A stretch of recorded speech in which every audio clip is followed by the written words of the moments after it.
وبمناسبة الإدمان هنتكلم بعدين عن الإدمان اللي انتشر في مصر بطريقة غبية جدا جدا جدا جدا.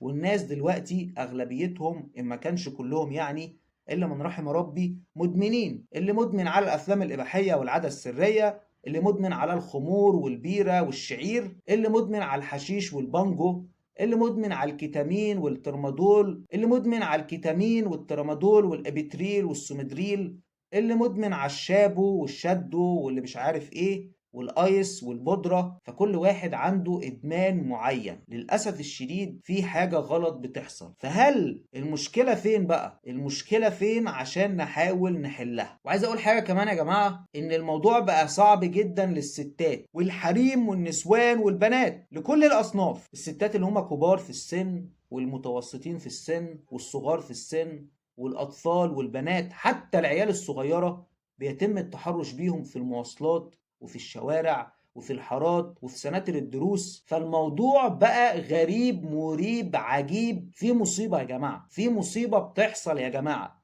وللأسف الشديد إن مفيش أي حلول، سواء من الحكومة أو من الشيوخ في المساجد والجوامع. في حاجة غلط بتحصل يا جماعة، وللأسف الشديد مفيش أي حل والوضع بيزداد. في حاجة غلط بتحصل. بالنسبة للإدمان يا جماعة، فلو اتكلمنا عن الإدمان، إدمان المخدرات، إدمان القمار، إدمان الرهان، إدمان الأفلام الإباحية، إدمان العادة السرية، إدمان الخسارة، إدمان المحرمات، إدمان المشاكل، إدمان الحوارات، إدمان الخناقات، إدمان المعارك. إيه اللي بيحصل يا جماعة؟ هل أصبحنا شعب مدمن؟ هل كلنا محتاجين نروح مصحة؟ وبمناسبة المصحات يا جماعة، في مصحات كتير جدا غير رسمية، غير قانونية، غير طبية، غير صحية، غير عادية، كلها نصب في نصب. وأي عيل صغير كان مدمن قبل كده ودخل مصحة ممكن يروح يفتح مصحة خاصة بيه، تبقى مصحة خاصة، ويبدأ يشتغل بيها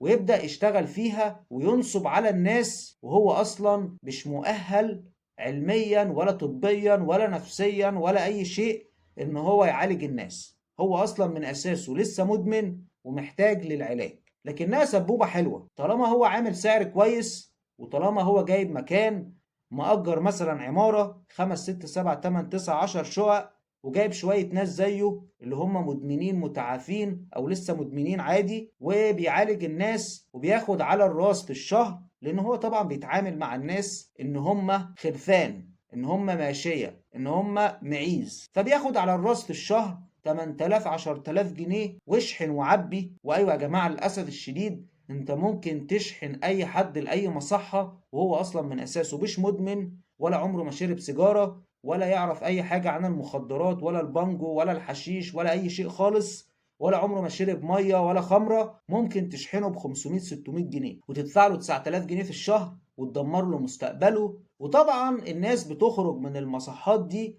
مدمنين وتعبانين ومرضى اكتر مليون مرة من ما هم دخلوا.